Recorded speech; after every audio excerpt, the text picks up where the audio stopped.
ಆರ್ಥಿಕ ಕಾರಣ ಆಯ್ತು ನೋಡಿ ಸರ್, ಆರ್ಥಿಕ ಕಾರಣ. ಇವತ್ತು ಆರ್ಥಿಕ ಕಾರಣವನ್ನ ಸಮಗ್ರವಾಗಿ ಎಲ್ಲ ವಿಶ್ವವಿದ್ಯಾನಿಲಯ ಸರ್ ನಿಮ್ಗೆ ಹೇಳಬೇಕು ಅಂದ್ರೆ ಆಯ್ತು ಅಶೋಕ್, ಈಗ ಅದನ್ನು ತಾವು ಹೇಳಿದಿರಿ, ಕನ್ವರ್ಟ್ ಮಾಡಿದ್ದೇನೆ. ನಾವು ನೆಕ್ಸ್ಟ್ ಇದಕ್ಕೆ ನೆಕ್ಸ್ಟ್ ಅವಕಾಶ ಮಾಡಿಕೊ. ಹಾಗೆ ಅವ್ರಿಗೆ ಏನಾಗಿದೆ, ಪ್ರತಿಷ್ಠೆ ವಿಷಯ ಆಗ್ಬಿಟ್ಟಿದೆ. ನಮಗೆ ಅದು ಏನು ನಮ್ಮ ಉನ್ನತ ಶಿಕ್ಷಣ ಸಚಿವರಿಗೆ ಬೇರೆ ಬೇರೆ ಕಾರಣಗಳಲ್ಲಿ ಏನು ಈಗ ಬಜೆಟ್ ಅಲ್ಲಿ ಯಾರು ಮಾತಾಡ್ತಾರೆ? ಅವ್ರೇನು ಪಾಪ ಅವ್ರಿಗೆ ಬೇರೆ ಬೇರೆ ಈಗ ಏನು ಅಂತ ಸಿದ್ದರಾಮಯ್ಯ ಅವ್ರ ಕ್ಯಾಬಿನೆಟ್ ಅಲ್ಲಿ ಚೆನ್ನಾಗಿ ಟ್ರೈನ್ ಆಗಿಲ್ಲ, ಅದೇ ಪ್ರಾಬ್ಲಮ್ ಆಗಿರೋದು. ಹೊಸದಾಗಿ ನೀವು ಸಚಿವರು ಮಾಡಿ ಬಹಳ ಪ್ರತಿಷ್ಠೆ ತಗೊಂಡ್ಬಿಟ್ಟಿದ್ದಾರೆ. ನೀವು ಸ್ವಲ್ಪ ಟ್ರೈನಿಂಗ್ ಕೊಡ್ಬೇಕು ನಮ್ ಸ್ನೇಹಿತರು. ನೋಡಿ ಅವ್ರು ಕೊಟ್ಟಿರೋ ಇಂಟರ್ವ್ಯೂ ಏನ್ ಮಾತು ಹೇಳಿದ್ದಾರೆ ನಮ್ಮ ಉನ್ನತ ಶಿಕ್ಷಣ ಸಚಿವರು, ನನ್ನ ಸ್ನೇಹಿತರು. ಏನ್ ಸರ್, ಮಕ್ಕಳು ಆಯ್ತು, ಹೇಗೋ ನಾಲ್ಕು ಚಾನ್ಸ್ ಬೇಡ ಬಿಟ್ಟು ಅಶ್ವಥ್ ಅವ್ರೆ, ಬಿಟ್ಟು ನಾಡ್ದು ಬೇಡವಾ?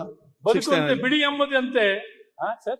ನಾಡ್ದು ಇದು ಬೇಡ, 69 ಚರ್ಚೆ ಬೇಡವಾ? ಈಗಲೇ ಕೊಟ್ಬಿಡಿ ಸರ್, ಮಾತು ಮುಗಿಸ್ಬಿಡಿ. ಅಲ್ಲ, ಈಗ ಸಮಯ ಇಲ್ಲದಕ್ಕೆ ಅಂತ ಮುಂದೆ ಗಿಡಕ್ಕೆ ಹಾಕಿದಲ್ಲ ಇದರಲ್ಲಿ. ಈಗ ವಿಲ್ ಗೋ ಟು ನೆಕ್ಸ್ಟ್ ಇದಕ್ಕೆ. ಇದು ನಾವು 69 ಆಗುವಾಗ ಇನ್ನು 10 ಪೇಪರ್ ಹಿಡ್ಕೊಂಡೆಲ್ಲ ಜೊತೆಯಲ್ಲಿ ನೀವೆಲ್ಲ ಚೆನ್ನಾಗಿ ಮಾತಾಡಿ. ಅವ್ರಿಗೆ ಅಶ್ವಥ್ ನಾರಾಯಣ್ ಏನ್ ಭಯ ಅಂತ ಹೇಳಿದ್ರೆ, ಅವರು ಡೆಂಟಲ್ ಡಾಕ್ಟ್ರು, ಕೀಳೋದು ಗೊತ್ತು, ಅಲ್ಲಿ ಕೀಳೋದು ಜೋಡ್ಸೋದ್ ಗೊತ್ತಿದ್ದಂಗಿಲ್ಲ. ಅದಕ್ಕೆ ಏನಾನ ಈ ಯೂನಿವರ್ಸಿಟಿನ ಮುಚ್ಚಿಬಿಡ್ತಾರೆ, ಕಿತ್ತಾಕ್ಬಿಡ್ತಾರೆ ಅನ್ನೋ ಭಯಕ್ಕೆ ಅವರು ಏನೋಣ ಅಷ್ಟ್ರಲ್ಲೇನ ಆದೇಶ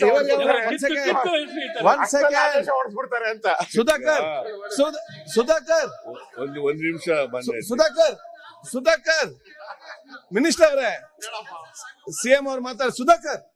ಸುಧಾಕರ್ ಅವರೇ, ಸುಧಾಕರ್ ಮಿನಿಸ್ಟರ್. ಈಗ ಮಾನ್ಯ ಸಭಾಧ್ಯಕ್ಷರೇ, ಕೂತ್ಕೊಳ್ಳಿ Ashwath Narayan. Don't be in a Hari.